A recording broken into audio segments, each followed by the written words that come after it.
it's kind of fascinating because now that you've got the Department of Government Efficiency, DOGE, it Yeah. looks like they're taking a.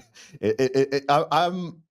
It's intriguing what's going on right now because I'm like, oh, okay, is the swamp actually being drained? I tweeted that yesterday, and Elon replied. He's like, "Yep, the swamp monsters are very mad right now," and I'm just Yeah. like, we people say these things, people say certain slogans, drain the swamp, do this, do that, and there's that sort of disbelief of like, wait, is this maybe gonna actually happen? Like, I'm very sort of cautiously optimistic.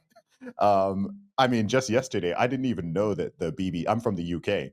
I didn't even know Yeah. until yesterday that the BBC was receiving funding from American taxpayers. I did not know that my Yeah. entire life. Millions. I wasn't even aware of that. And I'm just like, oh, wait, why is that? Why is that a thing? And I somehow doubt the average American was aware that some of their tax money was going to funding the BBC, which is British state-run media. So Yeah. what else are they going to uncover? It's man, I really do hope that they're able to. I really do hope that they're able to make some serious headway with it. That would be. It's never happened before, as far as I'm aware. So that would be great. Well, I think just the fact that people are talking about it in and of itself is already successful. Yeah, we need to actually start to see rubber hitting the road to some degree, and these programs getting cut altogether. And what's hilarious is the response. I always look at the response, and the people now that are trying to justify this. They're like, they're picking one. Yeah, it's like if you throw $400 billion at problems, you're going to be able to hit a target along the way. So, like, if you cherry pick one of these things out and you're like, but guys, look, doesn't this look good? It's like, yeah, maybe that one feels good, but we need to remember what USAID originally was. I mean, it was about educating the world, right? In like a a communist era, right? This was like the post-communist. But when the Cold War ended, like, we didn't need to do this anymore. It was all about softening this view and trying to prevent people from joining into this like communist manifesto. And that was, Cold War time. Like, we're talking 75 years ago. So there's no reason for any of this anymore. Andrew, I want to shift gears a little bit. We've touched on family a couple times. I know that you're a family man. How did you meet your wife? We met actually through the restaurant business. She was going to a culinary school here in Orange County, and her like classmate interviewed me for a project for school when I owned a business, when I owned my first location. And she said, "Oh, you got to meet my other like teammate in this kind of like culinary program." And she messaged me on Instagram.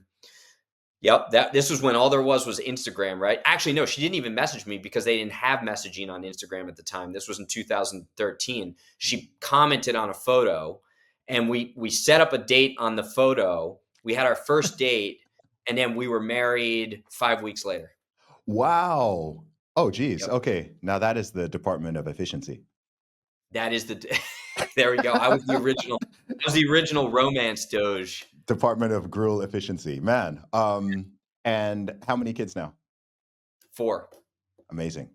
Um, Yeah. how does that impact all the things that you do? Well, it's the fuel to my fire. Mm. It really is, and it also prevents me from making stupid decisions because now I got to think on behalf of a family, which is a good thing.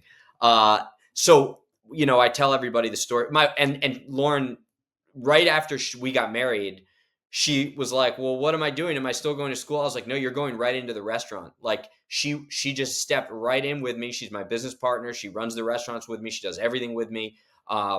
She's a brilliant woman. The kids are involved in the restaurants.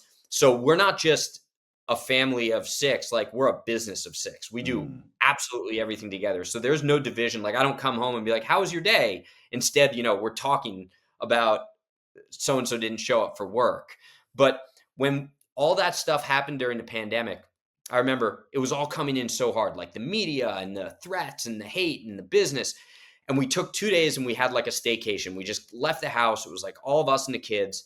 And I remember Lauren we were sitting back, we were having a glass of wine, and when we don't even really drink that much. So it was like one of those situations, right?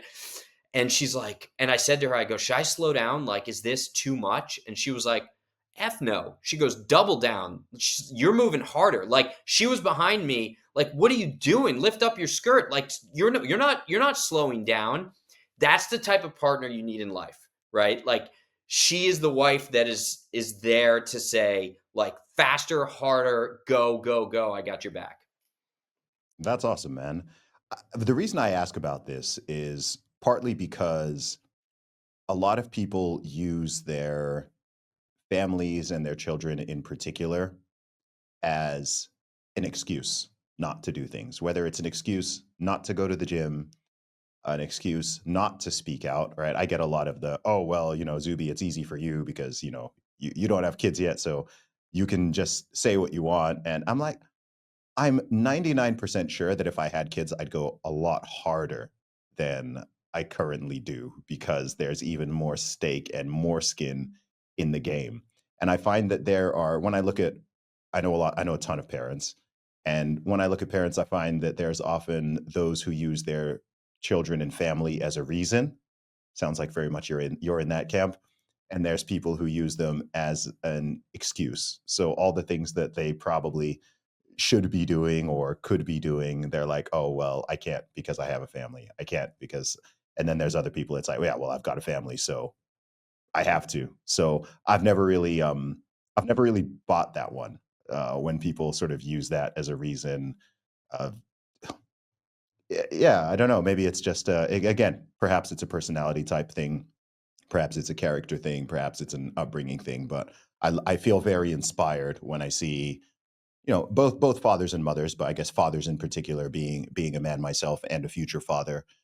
I take a lot of inspiration when I see guys who are fathers and they have families and they have kids and they're just like in whatever sector they're in, whatever area of life they're in, and they're just like they use it as their motivation. I find that very inspiring because it breaks that false narrative of like, okay, cool, when you're a single man, you can do all these things and you can work hard and you can speak out and you can put your head over the parapet a bit, but as soon as you get married or you have children, you have to kind of shrink down.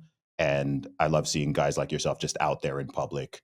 There's so many people. I mean, I'd say most people, even in conservative media, like have families and have children, and they're not cowards. They're saying what needs to be said and doing what needs to be done. Well, I want my kids to see that we're open and honest and we're kind about it, right? Like, you don't need to be an a-hole. You can just be open and honest about your opinion and respect other people's opinions. So that's first and foremost. They need to be able to see that we can push back, but we can do so in a congenial manner, right? Like, it's that simple. There, etiquette does exist in this world, and I think that's something that needs to be reminded to perhaps some people sometimes. But when it comes to the kids, and I don't. I didn't understand this until I was a father, but the way that it drives everything that I do, and I can't speak for other fathers, but there's just something bigger. There's something so much beyond. Like, it really pulls you out of yourself, uh, and you're the last person you think about. But there's always a way, and there's always opportunities. When it comes to fitness, my wife and I are both fitness freaks. There was a point at which I was trying to, because I was a runner at some point in my life, but I was like, I've got that body type where it's hard for me to like gain muscle weight. And I'm like, okay, I'm going to be lifting, lifting, lifting. And then we had our fourth child. And I'm like, look, I can't bring him in the gym for the next 6 months. I'm going to become an endurance long distance runner again, whether it's ultra marathons or whatever, so I can put him in the stroller and I can run with him in the stroller. Like, you always find a way to do things, and that's, banging out 70 or 80 miles a week, because that's what I could do, but I needed to stay fit and healthy for the kids. And I want them to see that too. This episode is brought to you by Sambrosa, the best way to get your 8 hours of rest. If, like me, you sometimes struggle with nighttime restlessness and allergies, then Sambrosa Night Syrup could be a game changer for you. Sambrosa contains a natural base of 7 organic herbs, honey, and a small amount of antihistamine. It's effective and soothing with no harsh chemicals, no high fructose corn syrup, and no artificial flavors or dyes. I've been using Sambrosa for several months now, and I can personally vouch for its effectiveness when it comes to improving my quality of rest at night. I also love the fact that they're a family-owned company who share my values of faith, freedom, and integrity. My listeners can try Sambrosa today and get 10% off by going to sambrosa.com/Zuby10. That's SAMBROSA.com/Zuby10 for 10% off your order. Try Sambrosa today and wake up ready to embrace life's opportunities. Go to sambrosa.com/Zuby10 and try it out.